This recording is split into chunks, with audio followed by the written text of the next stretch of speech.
বিসমিল্লাহির রহমানির রহিম। প্রিয় দেশবাসী, আসসালামু আলাইকুম। জামাত শিবিরের ভণ্ডামি দেখুন, আর আমার দেশ গোয়ামারা দেশ চামার দেশ বন্ড দেশের পত্রিকার যে সম্পাদক মাহমুদুর রহমানের ভণ্ডামি দেখুন। আজকে নিউজ করছে চরমনাইর পীরের কারণে নাকি কথিত ইসলামিক জোট ভেঙে যাচ্ছে। চরমনাইর পীরের কারণে কেন ভেঙে যাবে রে ভাই? তুই কোন লেভেলের গাঁজাখোর, কোন লেভেলের মদখোর হইলে তুই এরকম নিউজ করতে পারস? মাথায় কিছু আছে? মাহমুদুর রহমান, তুই যে একটা ফাত্রা ফালতু, তুই এটা নিজে প্রমাণ দিছস। এই জোটের প্রথম অফারটা করছে সৈয়দ রেজাউল করিম পীর সাহেব চরমনাই। আসন সমঝোতার ভিত্তিতে নির্বাচন করার অফারটা করছে সৈয়দ রেজাউল করিম পীর সাহেব চরমনাই। এক বাক্সের ভোট নীতি কে প্রণয়ন করতে বলছিল? সৈয়দ রেজাউল করিম পীর সাহেব চরমনাই। জামায়াত কিচ্ছু করে নাই। এগুলা যখন বাস্তবায়ন হলো, এগুলা যখন বিএনপির এগেনিস্টে স্ট্রং একটা জোটে পরিণত হলো, ঠিক তখনই জামাত আইসা সব ক্রেডিট নিয়ে তাদের জোট, ইসলামী জোট তাদের। কেন, কিভাবে হইলো তাদের জোট? এই জোটের নীতি প্রণয়ন করা, সকল অফার করা সৈয়দ রেজাউল করিম সাহেব করছিল। সবকিছু উনি করার পরে কিভাবে এটা জামায়াতের হয়?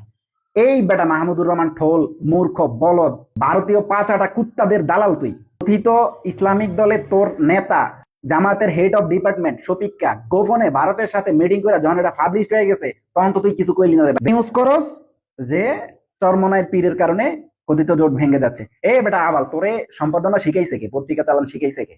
বেটা আবাল, ফাত্রা, ফালতু। ওই লোকটা সব করলো জোটের জন্য। জোটের মালিক ওই না হইয়া জামায়াত হয়, তার চরমনাইকে মাত্র 12টা আসন দেওয়া হবে?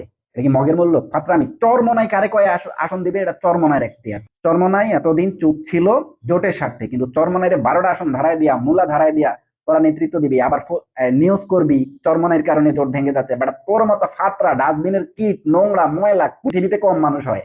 বেটা তুই নিজের শুধরা। আওয়ামী লীগের পিঠা খাইছস খাইছস, এবার সাধারণ মানুষের পিঠা খাবি। চরমনাইয়ের পিঠা খাবি। আওয়ামী লীগের পিঠা খাইছো তো, শিক্ষা হয় নাই। এখন সাধারণ মানুষের পিঠা খাওয়ার জন্য প্রস্তুত থাকো।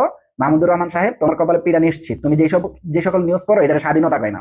তুমি যা ইচ্ছা তা বলবা, যা ইচ্ছা তা নিউজ করবে, এটার বাক স্বাধীনতা পায় না। এটা হইছে ফাত্রামি, এটা হইছে বাকশালীদের।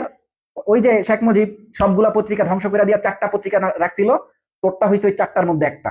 যে জামায়াতের ন্যারেটিভ প্রচার করবি, যার এগেইনস্টে যা খুশি তা নিউজ করবি, তোরটা হইছে ওই পত্রিকা। তুই নিজেরে শুধরা। দেশের মানুষ একবার খেপে গেলে তোর ফুটকিল চামড়া তুইলা লাল করে ফেলাইবে।